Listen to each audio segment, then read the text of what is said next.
Qaranlıq psixologiyanın xüsusiyyətləri. Qaranlıq psixologiya digər psixoloji istiqamətlərdən fərqlənir. Çünki o yalnız hiyləgər və gizli davranış formalarını araşdırır. O, manipulyasiya, inandırma, aldatma, məcbur etmə, düşüncə nəzarəti və daha çox bundan başqa mövzuları öyrənir.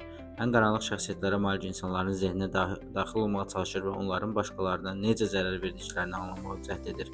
Bu insanların çoxu pis kimi təsvir olunur, onlar ətrafındakı insanlara əhəmiyyət vermir və başqalarının əzab çəkməsi onları narahat etmir. Qaranlıq psixologiya həmçinin bildirir ki, hər bir insanın daxilində müəyyən dərəcədə qaranlıq tərəf vardır.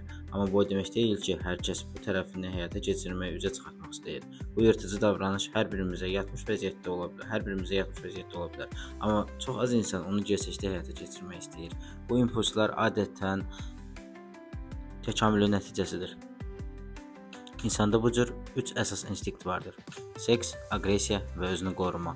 Bunlar yaşamaq və nəsil davam etdirmək üçün zəruri olan instinktlərdir. Canavar sürüləri və digər yırtıcı heyvanlar kimi öz qaranlıq tərəfi ilə hərəkət edən insanlar da var. Müəyyən məqsədlə hərəkət edirlər, onlar öz müəyyən məqsədlərlə hərəkət edirlər. Onlar öz risklərini minimuma endirməyə, addımlarını hesablayaraq hədəflərini asanlıqla məğlub edə biləcəkləri vəziyyətə gətirməyə çalışırlar. Nəticədə qaranlıq psixologiya ilə əlaqəli 6 əsas xüsusiyyət mövcud olur. O, bütün insanlara aid universal anlayışdır. Hər kəsin bu potensialı var. 1. O, insanların başqalarında necə istifadə etdiklərini, bu barədə necə düşündüklərini və hiss etdiklərini öyrənir. O, qaranlıq davranışların spektrini qəbul edir. İki davranış eyni deyil. Bəziləri daha zərərli, bəziləri isə daha dağıdıcıdır.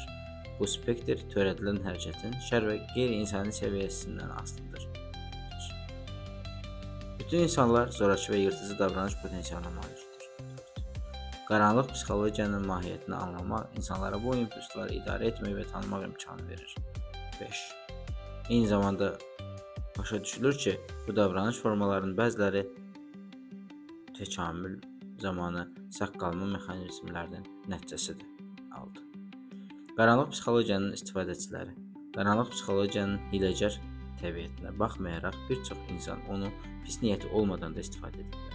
Aşağıdakı qruplar bu biliklərdən fərqli məqsədlərlə istifadə edirlər. Bəzi insanların inkişaf etdirmək üçün, digərləri isə egoist arzularını təmin etmək üçün. Əsas fərq ondadır ki, bu biliklər etik şəkildə yoxsa egoist məqsədlə istifadə olunur. Siyasətçilər insanları oxumağı bacarmalıdırlar ki, özlərini elə təqdim etsinlər ki, istədiklərini həyata keçirə bilsinlər. Onlar səs tonları və bədən dillərini idarə edərək özünə inamlı və avtoritar kimi göstərirlər ki, insanlar onlara tabe olsunlar. İnsan psixologiyasını anlamaq bacarığı onlara insanları birbaşa inandırmaq, onların səsini və dəstəyini qazanmaq imkanı verir. Satış mütəxəssisləri. Əgər birinin işi satmaq və ya başqasına satmağa razı salmaqdırsa, onun üçün ən vacib şey inandırıcı danışmaq və diqqəti cəlb etmək bacarığıdır. Əgər o, başqalarını inandıra və onların etibarını qazana bilirsə, öz satış potensialını maksimuma çatdıracaq və daha çox qazanc əldə edəcəkdir. Dini liderlər. Dini liderlər istəyirlər ki, insanlar öz dinlərinin qaydalarına əməl etsinlər. Onlar müəyyən itaət və etibar səviyyəsinə çatmaq üçün çalışırlar və bunu insanların onları necə qavradığını başa düşməklə əldə edirlər. Əgər dini liderlər bədən dilinə nəzarət edə, özünü inandırıcı ifadə edə bilirsə, o zaman dinləyicilərini cəlb etməyə, inandırmağı daha yaxşı bacarır. Sektalar. Bunlar hər hansı bir təriqət üzvləri. Bu siyahıdakı ən təhlükəli nümunələrdən biridir. Onlar qaranlıq psixologiya və düşüncə nəzarəti üsullarından istifadə edərək sistematik şəkildə başqaları üzərində tam və ümumi nəzarət qururlar.